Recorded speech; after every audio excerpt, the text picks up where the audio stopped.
मी कुठं काय बोललो? नारायण नारायण. तिला शेतात आणून ती आपलावून ध्वज करीत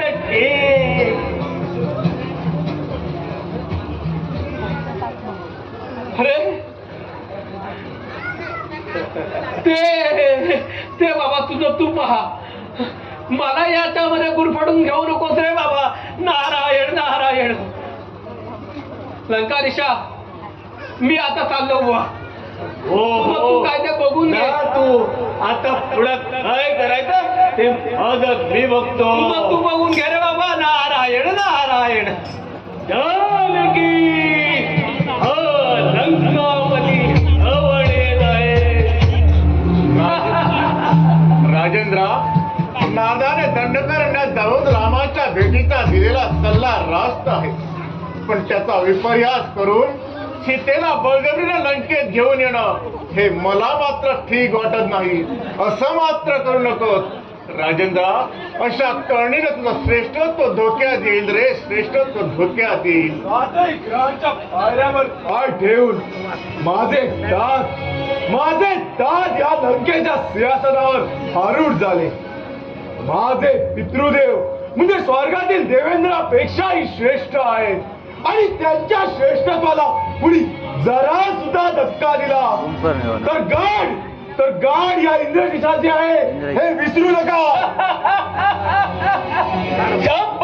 माझ्या शौर्य सागरा, तुझ्यासारखा सुपुत्र या लंकाधीशाच्या पोटी जन्माला आला हे या लंकेतच सौभाग्यात आहे.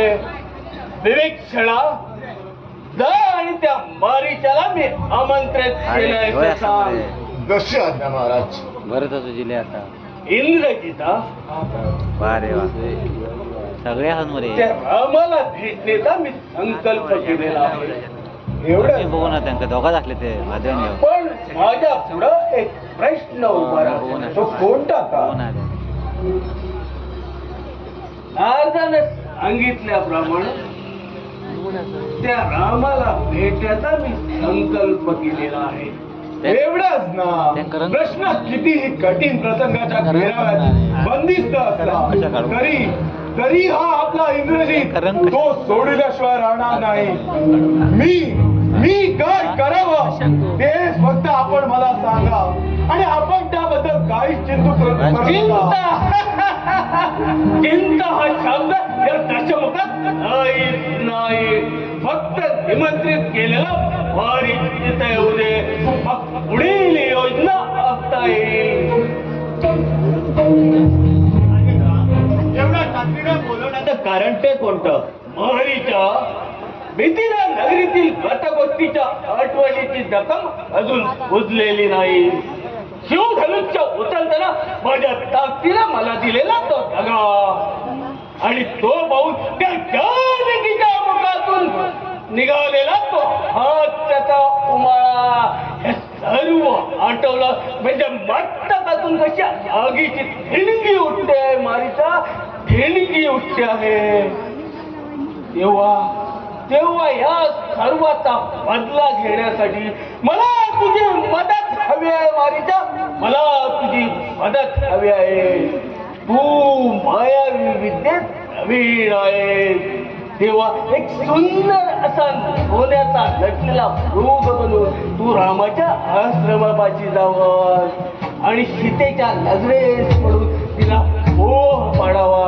म्हणजे नक्कीच ते रामाला तुला पकडून आणण्यासाठी पाठवेल आणि तो दूर निघून गेल्यावर मी सीतेचं हरण करून तिला खेळत घेऊन येईन. जशी आज्ञा महाराज.